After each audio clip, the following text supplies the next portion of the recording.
நீங்கள் பார்த்துக் கொண்டிருப்பது உங்கள் விஜய்.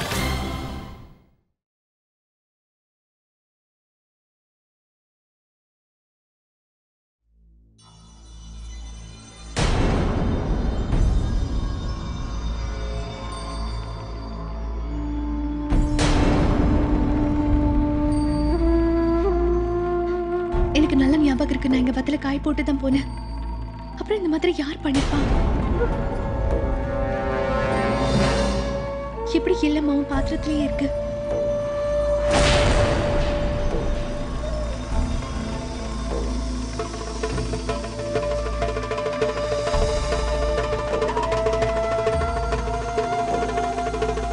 அப்படின்னா நான் இங்கிருந்து போனதுக்கு அப்புறம் யாரும் இங்க வந்திருக்காங்க. அவங்க தான் இதெல்லாம் பண்ணிருக்கணும்.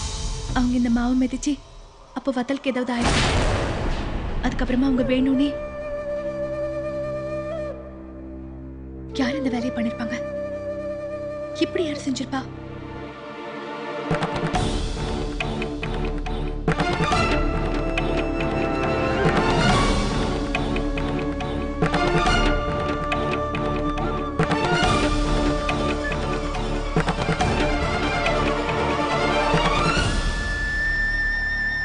இந்த பேண்ட் சவிதாவோடது தானே?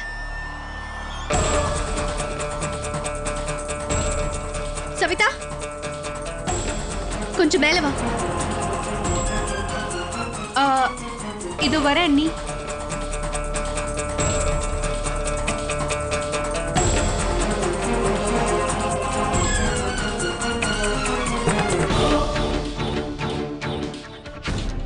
என்ன சொல்லுங்க அண்ணி. சவிதா, காஞ்ச துணி எடுக்கிறதுக்காக நீ தானே மேல வந்த? ஒருவேளை தெரியாம நீ உன் காலால என்ன பேசுறீங்க அண்ணி? நீங்க இங்க வத்தலை வைக்கவே இல்ல. அப்படி இருக்கும்போது என் காலையில எப்படி மிதிக்க முடியும்? சவிதா, நான் இந்த இடத்துல வத்தலை காய வச்சேன்.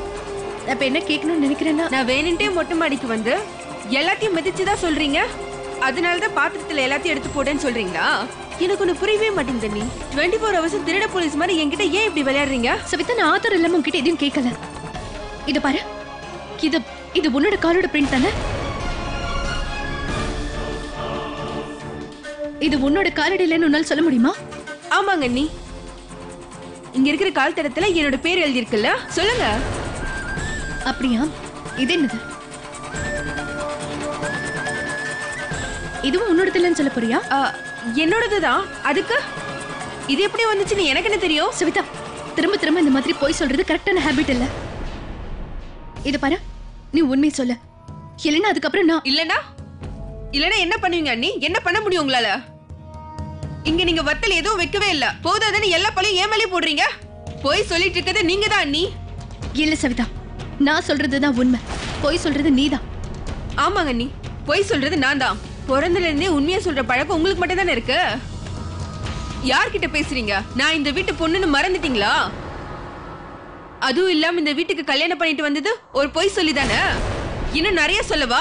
எனக்கு எல்லாமே ஞாபகம் இருக்கு. சூர்யா அண்ணனோட கடை ஷட்டரை நீங்க தானே மூட வந்தீங்க. அதுவும் இல்லாம அன்னைக்கு எல்லார்கிட்டயும் போய் சொன்னீங்க. ஆனா அண்ணி, அந்த கடவுள் இருக்காரு, எல்லாத்தையும் பார்த்துட்டு தான் இருப்பாரு. நீங்க பண்ண தப்புக்கு தண்டனை கிடைச்சிருச்சு. உங்களோட 2 பானையும் உடைஞ்சு போச்சு.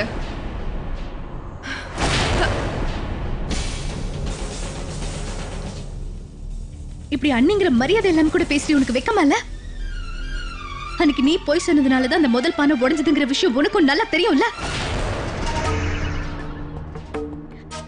அன்னைக்கு நான் எந்த தப்பு பண்ணல, நீ தான் தப்பு பண்ண.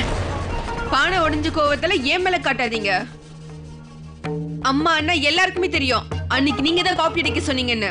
அவங்க உன்னை நம்புறாங்கன்னா அவங்க மேல கண்மூடித்தனமா நம்பிக்கை வச்சிருக்காங்கன்றதுனாலதானே தவிர வேற எதுவும் இல்ல.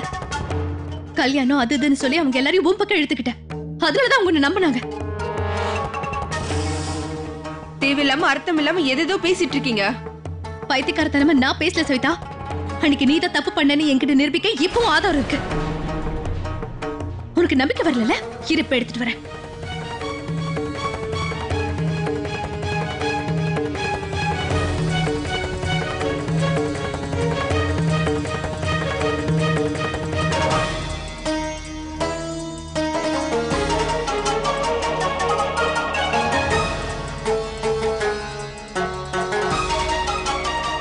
இதுதான் என்கிட்ட இருக்கிற ஆதாரம்.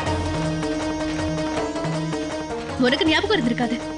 நான் உனக்கு ஞாபகப்படுத்துறேன். அன்னைக்கு எக்ஸாம் எழுத போனப்போ உன்னோட கால்ல அடிபட்டு இருந்ததுல? எப்படி உன் கால்ல அடிபட்டுச்சு? இல்ல ஒண்ணு இல்லம்மா, தெரியாம நடக்கும்போது மிதிச்சிட்டேன். அப்போ கால்ல நீ இந்த கட்டு தான் கட்டிருந்த.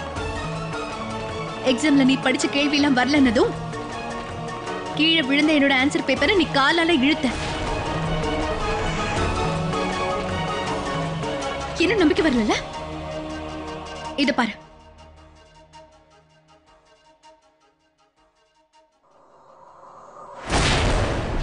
இது எப்படி கண்டுபிடிச்சனா? என்னோட எக்ஸாம் பேப்பர்ல இருந்த சீல் இதுல போட்டுக்கிச்சு.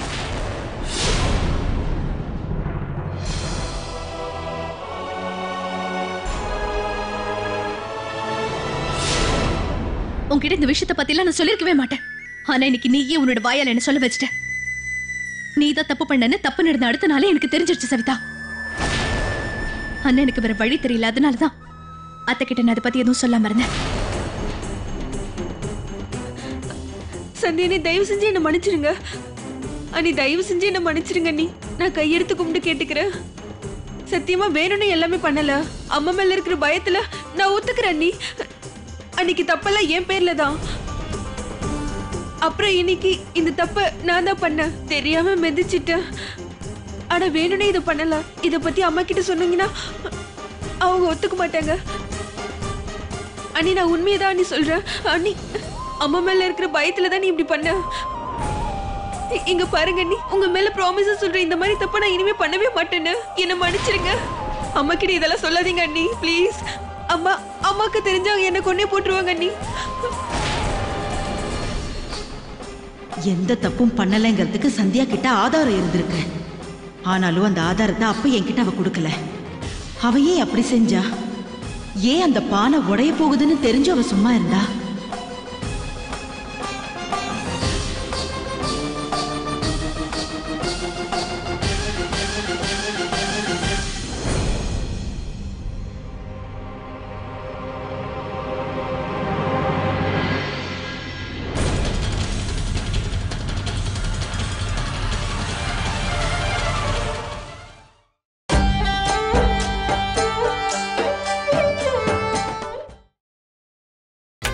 நீங்கள் பார்த்துக் கொண்டிருப்பது உங்கள் விஜய்.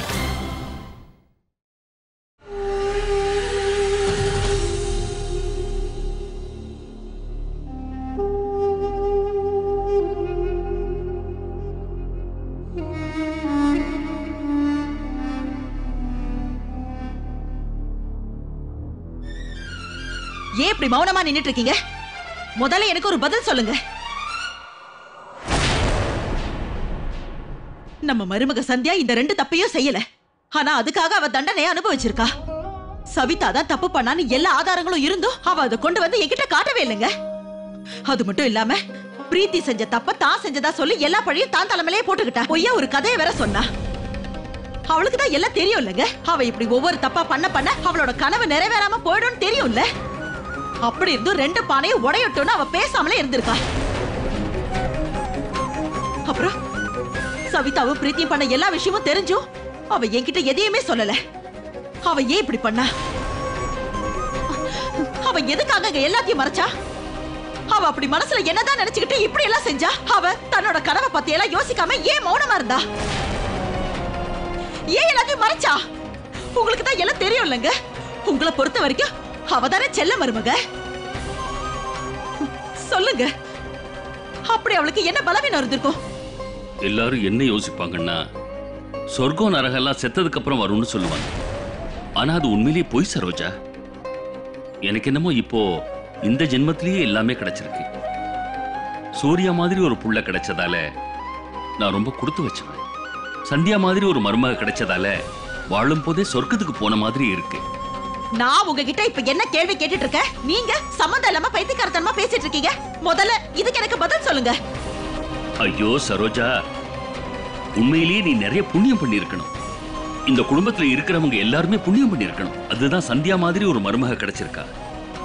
அப்புறம் இதோ பாரு, பலவீனம் அது இதுன்னு ஏதோ பேசிக்கிட்டு இருந்தல்ல, பலவீனம் எல்லாம் எதுவுமே கிடையாது. அது என்னன்னா, அவளுக்கு நம்ம குடும்பத்து மேல நிறைய பாசம். அதனாலதான் அவ யார பத்தியும் எதுவுமே சொல்லல. அப்புறம் உன்னை கஷ்டப்படக்கூடாதுன்னு நினைச்சிருக்கா.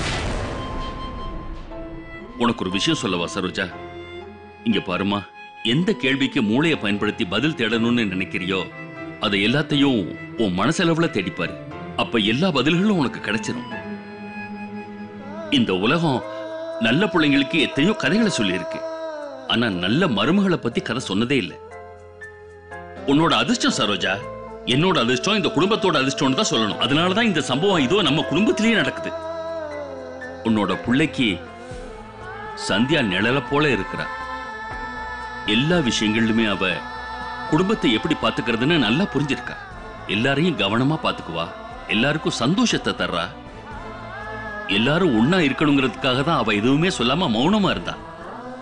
அன்னைக்கு நீ ஏதோ சொன்னல சரோஜா, நம்ம சந்தியா மருமக சூர்யாவை பின்னாடி நிறுத்தி வச்சிருக்கான்னு சொன்னியே. இல்ல சரோஜா, நம்ம சந்தியா மருமக நம்ம குடும்பத்துக்கு பின்னாடி இருக்கா.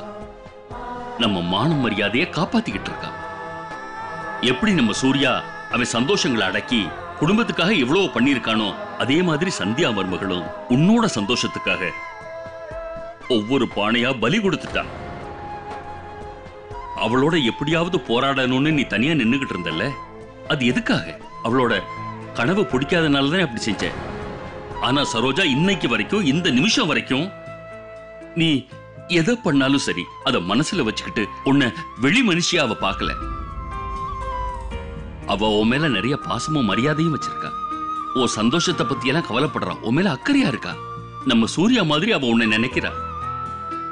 அவளுக்கு நல்லா தெரியும் சரோஜா, அவ கனவால உனக்கு எந்த சந்தோஷம் இல்லைன்னு அவளுக்கு தெரியும். அதனால்தான் அந்த பானைய பலி கொடுக்க இந்த வழியை தேர்ந்தெடுத்திருப்பா. அப்பதான் யாரும் உன்னை குற்றம் சொல்ல முடியாதுல்ல, உன்னை பத்தி யாரும் தப்பா பேச முடியாதுல்ல. உண்மையா சொல்றேன் சரோஜா, வெற்றிக்கும் சந்தியா மருமகளுக்கும் ரொம்ப பழைய உறவு இருக்கு. என்ன சந்தியா மரும ஆரம்பத்துல இருந்தே எதுலயும் தோத்து போனதில்லை. இங்க பாரு, இந்த தடவை சந்தியா தோத்து போயிருந்தாலும் உன்னை ரொம்ப சின்னவளா அவளே மாத்திட்டா சரோஜா. நீ இப்ப முன்ன மாதிரி இல்ல. சந்தியா மருமக நம்ம குடும்பத்துக்கு மூத்த மருமக. அது வெறும் உறவின் பேர்ல மட்டும் கிடையாது, அது அவளோட குணத்தாலையும் தான். நீ இதுவரைக்கும் எல்லார்கிட்டையும் சொல்லிக்கிட்டே இருப்பல்ல, இதோ இவதான் என் செல்ல மருமகன்னு சொல்லிக்கிட்டே இருப்பிய. என்னோட செல்ல மருமக. ஆமா, அவ செல்ல மருமக தான், புரியுதா? ஏன் அப்படி இருக்க கூடாது? அவ தன்னோட நல்ல குணத்தால என் மனசுல இடம் பிடிச்சிருக்கா சரோஜா. உன்னோட சௌகரியத்துக்காக எல்லாரையும் இந்த வீட்டுல பயமுறுத்தி வச்சிருக்கல சரோஜா. அதனாலதான் சந்தியா மருமக உன் மேல வச்சிருக்க பாசத்தை உன்னால புரிஞ்சுக்கிற முடியல.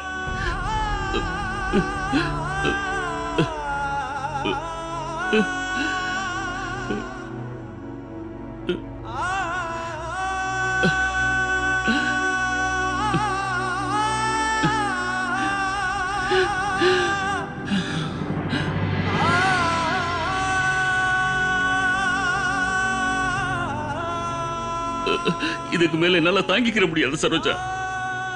இதுக்கு மேல என்னால முடியாது. இன்னும் அவளை எவ்வளவு சோதனை பண்ணி பார்க்க போற? போ சரோஜா, நீயே போய் சூர்யா கிட்டையும் சந்தியா கிட்டையும் ஒரு தடவை பேசு, புரியுதா? நீ போய் சந்தியா மருமக கிட்ட மனசை விட்டு பேசு. ஒரு விஷயத்தை மட்டும் நான் உங்ககிட்ட உறுதியா சொல்றேன், ஒரு தடவை நீ அவளை நெருங்கி போய் பார்த்தன்னா அவ ரொம்ப சந்தோஷப்படுவா. இதை விட பெரிய சந்தோஷம் வேற எதுலயுமே கிடைக்காதுன்னு நினைக்கிறேன். போ சரோஜா. இதுவரைக்கும் அவ விஷயத்துல நீ எவ்வளவோ தவறுகள் பண்ணியிருக்க. அதை எல்லாத்தையுமே என் மருமக நிச்சயமா மறந்துடுவா. அவளுக்கு ரொம்பவே பெரிய மனசு. போம்மா சரோஜா. நீங்க சொல்றது உண்மைதாங்க. சந்தியா கிட்ட நிறைய நல்ல குணங்கள்லாம் இருக்கு. ஒரு வீட்டோட மூத்த மருமக கிட்ட இருக்க வேண்டிய குணமெல்லாம் இருக்கு, அதுல சந்தேகமே இல்ல. ஆரம்பத்துல இருந்தே சந்தியாவை நான் தாங்க ஒழுங்கா புரிஞ்சுக்கல. அவளும் என் புள்ள சூர்யா மாதிரிதான். இந்த மொத்த குடும்பத்தையும் எப்பவும் நல்லபடியா பாத்துக்கணும்னு தான் ஆசைப்படுறா. எனக்கு நல்லா தெரியுங்க, அவளோட பெரிய மனசு, அவளோட பாசம், அவளோட தியாகம், எல்லாரையும் புரிஞ்சுக்கிற குணம் நிறையவே இருக்கு. எல்லாத்தையும் நான் ஒத்துக்கிறேன். என் புள்ள சூர்யாவும் என் மருமக சந்தியாவும் இருக்கிற வரை என்னோட இந்த குடும்பமும் இந்த வீடும் என்னைக்குமே பிரிஞ்சு போகாதுங்க. இனிமே நான் நிம்மதியா இருப்பேங்க. உண்மையை சொல்றேன். இனிமே எனக்கு எதை பத்தியும் கவலை கிடையாது.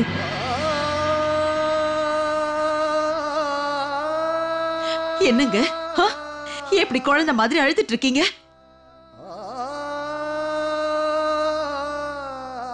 சரோஜா, சரோஜா, இங்க பாரு, எனக்கு நல்லா தெரியும் இது உன்னோட சுபாவம் கிடையாது. அதனால விட்டுரு. நானே போறேம்மா. நானே போய் சூர்யா கிட்டையும் சந்தியா மருமக கிட்டையும் இத பத்தி பேசுறேன். இந்த நிமிஷத்துல இருந்து இந்த வீட்ல எந்த சவாலும் இருக்காதுன்னு சொல்றேன். இந்த பானை இருக்குல்ல, அத போய் நானே என் கையால உடைக்க போறேன். அப்புறம் நம்ம மருமக கிட்ட நானே சொல்ல போறேன், உன் மாமியார் உன்ன அப்புறம் உன் கனவையும் முழு மனசா ஏத்துக்கிட்டாங்க, இனிமே கவலைப்படாதம்மா, பிரச்சனை வராதுன்னு சொல்ல போறேன். என்ன, நான் போய் சொல்லிட்டு வரேன். கொஞ்சம் இரு, நானே போய் சொல்லிட்டு வந்துடுறேன். என்னங்க, நில்லுங்க.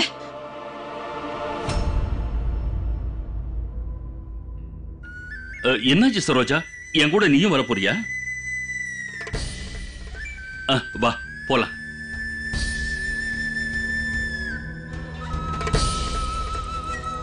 நான் ஒத்துக்கிறேங்க. அவ ரொம்ப பெரிய வேலை தான் பண்ணியிருக்கா.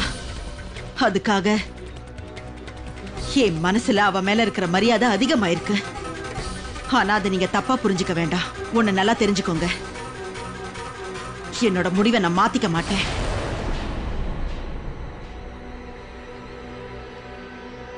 இப்பவும் என்னோட விருப்பம் மாறல. அவ போலீஸ் ஆபீசர் ஆக கூடாதுங்க.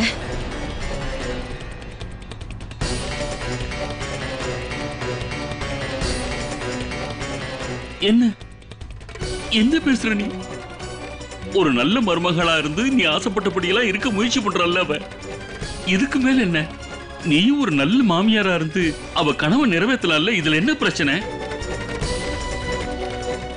இங்க பாருங்க, நான் ஒரு புள்ளைய பெத்தவங்கிறத மறக்காதீங்க. சந்தியாவோட கனவு மேல எனக்கு எந்த வெறுப்பும் இல்லைங்க. ஆனா இந்த குடும்பத்தை பொறுத்த வரைக்கும் இந்த வீட்டு மேல எனக்கு இருக்கிற பாசமும் என்னோட கடமைகளும் அவ கனவை விட ரொம்பவே பெருசுங்க. என் குடும்பத்தை தவிர எனக்கு வேற எந்த கனவை பத்தியும் கவலை இல்லைங்க. எப்பவும் என் விருப்பம் என்னன்னு தெரியுமா? சந்தியா எல்லாருக்கும் எல்லா விதமான சேவையும் பண்ணணும் தான். ஆனா இந்த உலகத்துக்கு சேவை பண்ண வேண்டியதில்லை. அவ ஏதாவது தியாகம் பண்ணணும்னா அதை இந்த வீட்டுக்காக செய்யட்டும், ஊர் உலகத்துக்காக இல்ல. அவ தன்னோட பலம், தன்னோட புத்தி, தன்னோட நல்ல குணங்களையும் இந்த வீட்டுக்காகவும் இந்த குடும்பத்தை நல்லபடியா பாத்துக்கிறதுக்காகவும் பயன்படுத்தட்டுங்க. இந்த வீட்டோட நன்மைக்காக பயன்படுத்தட்டும். எனக்கு இதுதாங்க சந்தோஷம். அவளுக்கு முதல் இடம் கிடைச்சா அது எனக்கு சந்தோஷம் இல்ல. போலீஸ் ஆபீசர் ஆகிறதுல இல்ல. அவ இந்த வீட்டோட மூத்த மருமகளா இருக்கிறது தாங்க எனக்கு சந்தோஷம்.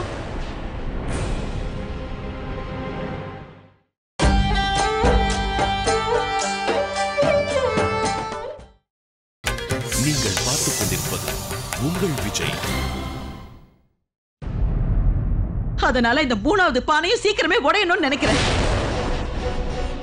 அப்பதான் நம்ம சந்தியா, அதாங்க என்னோட மருமக, எனக்கும் அப்புறம் இந்த வீட்டுக்கும் நிறைய பெருமை சேர்ப்பா. அவ்வளவுதான். இதுக்கு மேல எனக்கு எதுவும் வேண்டாம்.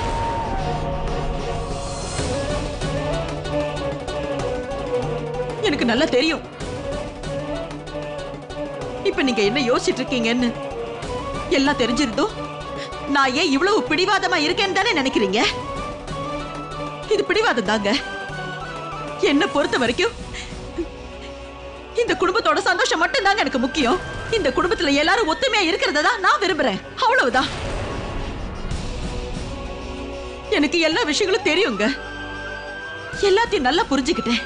என்ன பொறுத்த வரைக்கும் இந்த குடும்பம் எப்பவும் ஒத்துமையா இருக்கணும்னா அதுக்கு பிரீத்தியாலேயோ மீனாட்சியாலேயோ எதையுமே பண்ண முடியாது. இந்த வேலையை சந்தியாவால மட்டும்தான் பண்ண முடியும். ஏன்னா நம்ம சந்தியா பிரீத்தியும் சவிதாவும் தான் எல்லா தப்பையும் பண்ணாங்கன்னு தெரிஞ்சிருந்தோம் தன்னோட தலையில எல்லா பழியும் இந்த குடும்பத்துக்காக அவ போட்டுக்கிட்டாங்க. அவ உண்மையிலே திறமைசாலிதான். அதுல அவ நல்ல மனசும் இருக்கு. அவளை நான் முழுசா நம்புறேன். அதனால தாங்க சொல்றேன், சந்தியா அவ கனவுகளை மறந்துட்டு இந்த குடும்பத்தோட சந்தோஷத்துக்காகவும் நன்மைக்காகவும் மட்டுமே தாங்க அவ வாழணும். அவ்வளவுதான். இதுதான் என்னோட விருப்பம். ஏற்கனவே 2 பானை உடைஞ்சிருச்சு. எந்த தப்பும் பண்ணாமலே அவ அதை உடைய விட்டா. இப்ப 3வது பானை மட்டும்தான் மிச்சம் இருக்கு. அந்த 3வது பானையும் உடைஞ்சதுமே சந்தியா அவளோட கனவுகளை சுத்தமா மறந்துடுவா. அதுக்கப்புறம் அவ இந்த வீட்டையும் இந்த குடும்பத்தையும் மட்டும் அவ பாத்துக்குவா. இன்னொரு விஷயம், இதையும் ஞாபகத்துல வச்சுக்கோங்க. ஒருவேளை சந்தியாவோட இடத்துல என் பொண்ணு சவிதா இருந்திருந்தாலும் அவ விஷயத்திலயும் நான் கண்டிப்பா இதை தாங்க பண்ணிருப்பேன்.